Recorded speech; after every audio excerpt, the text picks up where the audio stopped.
জৈব সার ব্যবহারে কৃষকদের উদ্বুদ্ধ করতে উদ্যোগী দক্ষিণ দিনাজপুরের কৃষি দপ্তর। দক্ষিণ দিনাজপুরের ৬০ জন মহিলাকে নিয়ে প্রশিক্ষণ ব্যবস্থা করেছেন কৃষি দপ্তর। প্রথম পর্যায়ে বালুরঘাটে ৩০ জন মহিলাকে নিয়ে প্রশিক্ষণ অনুষ্ঠিত হয়েছে। প্রশিক্ষণ শেষে গ্রামে গিয়ে জৈব সার ব্যবহারে কৃষকদের উৎসাহিত করবেন তারা। আপনাদের আরও একবার জানিয়ে রাখি, জৈব সার ব্যবহারে কৃষকদের উদ্বুদ্ধ করতে উদ্যোগী দক্ষিণ দিনাজপুর কৃষি দপ্তর। দক্ষিণ দিনাজপুরের ৬০ জন মহিলাকে নিয়ে প্রশিক্ষণ ব্যবস্থা করেছেন কৃষি দপ্তর। প্রথম পর্যায়ে বালুরঘাটে ৩০ জন মহিলাকে নিয়ে প্রশিক্ষণ অনুষ্ঠিত হয়। প্রশিক্ষণ শেষে গ্রামে গিয়ে জৈব সার ব্যবহারে কৃষকদের উৎসাহিত করবেন তারা।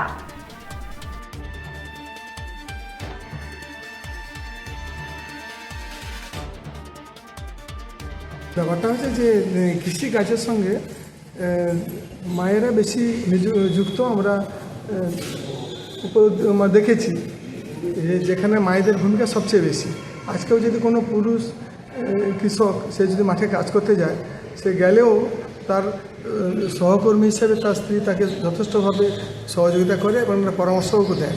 সুতরাং দেখা যাচ্ছে যে ভালো মন্দটা অনেকটা ভাবনা চিন্তা করে দেখা গেল যে মেয়েদের ভূমিকা অনেক বেশি কৃষির ক্ষেত্রে।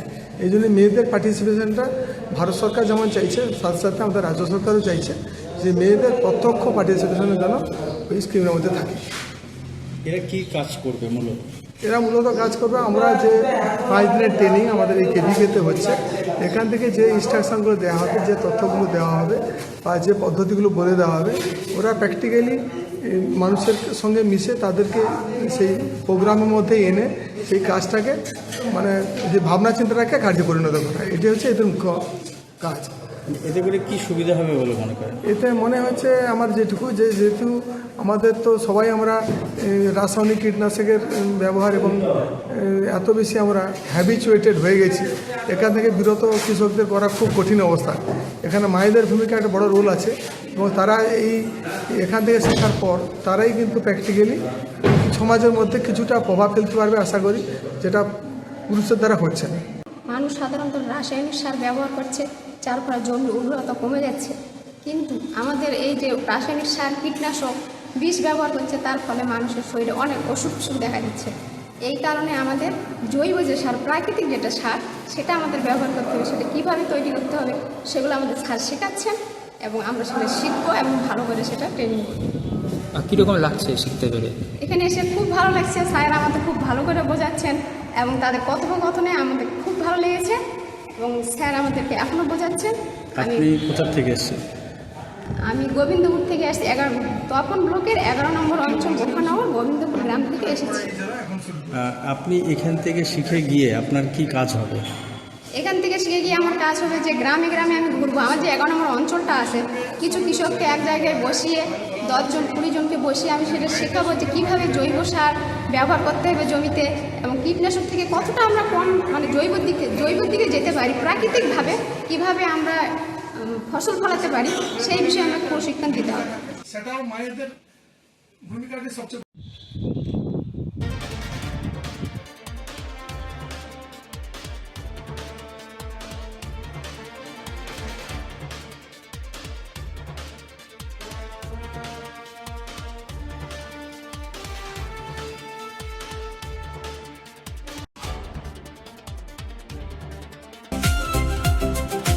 ভারত টিভি, আস্থার আওয়াজ। উকি মারেন কেন কর্তা? কে বলে বড় মাছের স্বাস্থ্য দেখে শরীর খারাপ লাগে বুঝি? কে বলে আরে মাছেরা বলছে, এবার থেকে আপনার মাছেদেরও দিন কল্যাণীস প্রিমিয়াম ফ্লোটিং ফিশ ফিড। ঘরের লক্ষ্মী আজই ঘরে আনো কল্যাণীস প্রিমিয়াম ফ্লোটিং ফিশ ফিড। ভাসমান খাদ্য। চোখের সমস্যা বাড়ার আগেই আজই আসুন জীবন রেখা হসপিটাল, আপনার পরিবারের নতুন ভরসা।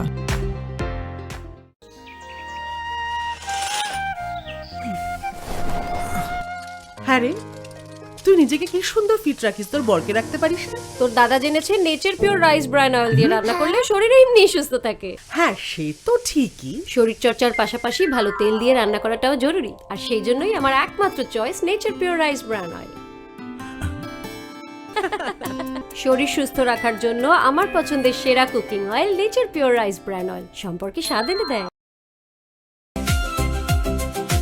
ভারত টিভি আস্থার আওয়াজ।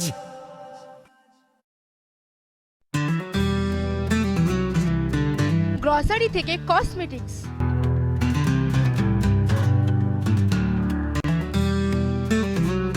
আপনার যে কোনো প্রয়োজনীয় জিনিস পেয়ে যাবেন একই ছাদের তলায়। আমাদের ঠিকানা LIC মোড়, রায়গঞ্জ, উত্তর দিনাজপুর।